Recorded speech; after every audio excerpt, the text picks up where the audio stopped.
ಸುವರ್ಣ news ವರದಿಯಿಂದ ಎಚ್ಚೆತ್ತ ಗೃಹ ಸಚಿವ ಕೆಜೆ ಜಾರ್ಜ್ ಬೆಳಿಗ್ಗೆ ಪ್ರಸಾರ ಮಾಡಿದಂತಹ ಹೆಣ್ಣೂರು ಶಾಲೆಯ ದುಸ್ಥಿತಿಯನ್ನು ಕಂಡು ಓಡೋಡಿ ಬಂದಿದ್ದಾರೆ. ಶಾಲೆಗೆ 15 ದಿವಸಗಳಲ್ಲಿ ತಾತ್ಕಾಲಿಕ ಶೌಚಾಲಯವನ್ನು ಕಟ್ಟಿಕೊಡುವ ಭರವಸೆಯನ್ನು ಕೂಡ ಕೊಟ್ಟಿದ್ದಾರೆ. ಹಾಗೆ ಕುಡಿಯುವ ನೀರು ಸೇರಿದಂತೆ ಮೂಲಭೂತ ಸೌಲಭ್ಯವನ್ನು ಒದಗಿಸಲು ಸಿದ್ಧ ಎನ್ನುವಂತಹ ಮಾಹಿತಿಯನ್ನು ಹೇಳಿದ್ದಾರೆ. ಸುವರ್ಣ ನ್ಯೂಸ್ಗೆ ಗೃಹ ಸಚಿವ ಕೆಜೆ ಜಾರ್ಜ್ ಈ ಹೇಳಿಕೆಯನ್ನು ಕೊಟ್ಟಿರುವಂಥದ್ದು. ಇದು ಸುವರ್ಣ ನ್ಯೂಸ್ ಇಂಪ್ಯಾಕ್ಟ್. ಬಟ್ 30 ಲಕ್ಷ ದುಡ್ಡು ಅನುದಾನ ಬಂದಿದ್ರು ಅದನ್ನ ವಾಪಸ್ ಹೋಗಿದೆ. ಇದನ್ನ ಬಳಸ್ಕೊಳ್ಳೋದಕ್ಕೆ ಇಲ್ಲಿನ ಲೋಕಲ್ ಅವರೇ ಒಬ್ಬ ಏನೋ ಅವರ ಹಿತಾಸಕ್ತಿ ಬೇಡ ಅಂತ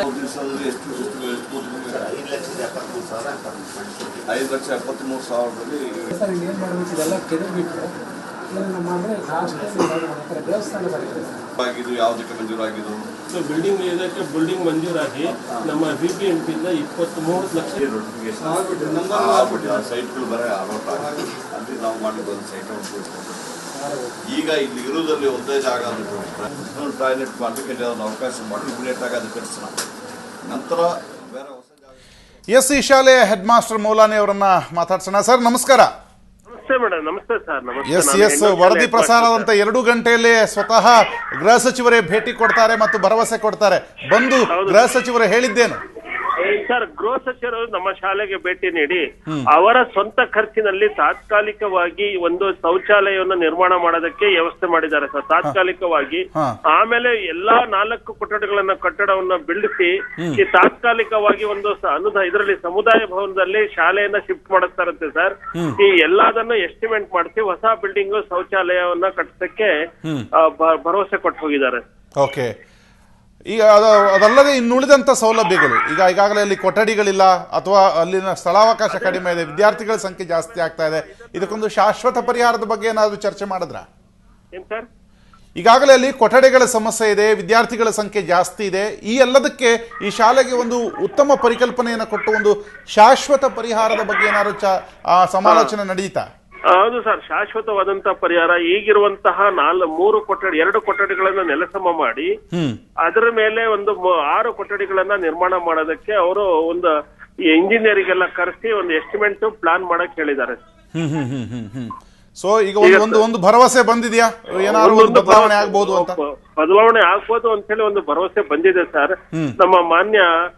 ನಮ್ಮ ಗೃಹ ಸಚಿವರು ಅವ್ರದೇ ಇದರಿಂದ ಓನ್ ಆಗಿ ನಂದಿದು ಅಂತ ಹೇಳಿ ಅವರೇ ಸ್ವತಃ ಅವರ ಒಂದು PA ಅವರಿಗೆ ಹೇಳಿದ್ದಾರೆ ಸರ್. ಸ್ವತಃ ಇದು ನನ್ನ ಕ್ಷೇತ್ರ, ನನ್ನ ಶಾಲೆ, ಏನೋ ಇದಾಗಬಾರ್ದು, ಅಷ್ಟು ಚೆನ್ನಾಗಿ ಮಾಡ್ಕೊಡ್ಬೇಕು ಅಂತ ಹೇಳಿ ಈಗ ಹೆಚ್ಚು ಕಡಿಮೆ ಒಂದು 5-6 ತಿಂಗಳ ಒಳಗಡೆ ಮಾಡಿಸ್ತೀನಿ ಅಂತ ಹೇಳಿ ಹೇಳೋಗಿದ್ದಾರೆ.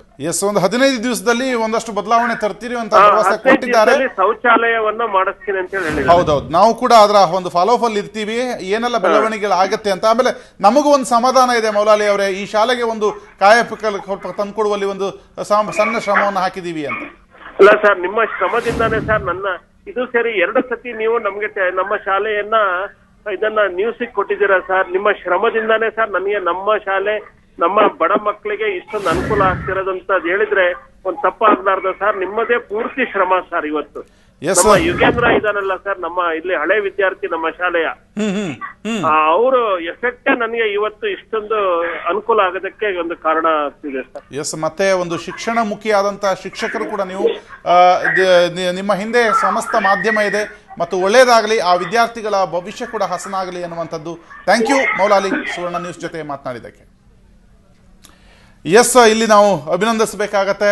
ಒಂದು ಕಡೆ ಗೃಹ ಸಚಿವರನ್ನು ಕೂಡ ವರದಿ ಮಾಡಿದ 2 ಗಂಟೆಗಳಲ್ಲಿ ಆ ಸ್ಥಳಕ್ಕೆ ಹೋಗ್ತಾರೆ, ಪರಿಶೀಲನೆ ಮಾಡ್ತಾರೆ ಮತ್ತು ಒಂದು 15 ದಿವಸದಲ್ಲಿ ತಾತ್ಕಾಲಿಕ ವ್ಯವಸ್ಥೆಯನ್ನು ಮಾಡ್ತೀವಿ ಮತ್ತು ಮುಂದಿನ ದಿನಗಳಲ್ಲಿ ಒಂದು ಶಾಶ್ವತ ಪರಿಹಾರವನ್ನು ಈ ಶಾಲೆಗೆ ಒದಗಿಸಿಕೊಡ್ತೀವಿ ಎನ್ನುವಂತಹ ಒಂದು ಭರವಸೆಯನ್ನು ಹೇಳ್ತಾರೆ. ಹಾಗಾಗಿ ಈ ಶಾಲೆಗೆ ಒಂದು ಬೆಳಕು ಬಂದಂತಾಗಿದೆ ಅಂತಲೇ ಹೇಳಬಹುದು ಮತ್ತು ಆ ಶಾಲೆಯ ಮುಖ್ಯಸ್ಥರು ಎಲ್ಲ ಕ್ರೆಡಿಟನ್ನು ಸುವರ್ಣ ನ್ಯೂಸ್ಗೆ ಅರ್ಪಿಸಿದ್ದಾರೆ. ನಿಮ್ಮ ಶ್ರಮದಿಂದ ಇಲ್ಲಿನ ಸುಮಾರು 209 ವಿದ್ಯಾರ್ಥಿಗಳಿಗೆ ಅನುಕೂಲವಾಗ್ತಿರುವಂಥದ್ದು ಅಂತ ನಮಗೂ ಕೂಡ ಒಂದು ಹೆಮ್ಮೆ ಮತ್ತು ಗೃಹ ಸಚಿವ ಜಾರ್ಜ್ ಅವರಿಗೂ ಕೂಡ ಈ ಮೂಲಕ ಅಭಿನಂದನೆಯನ್ನು ಸಲ್ಲಿಸ್ತೀವಿ. ಬೇಡ ಅಂತ 5,73,000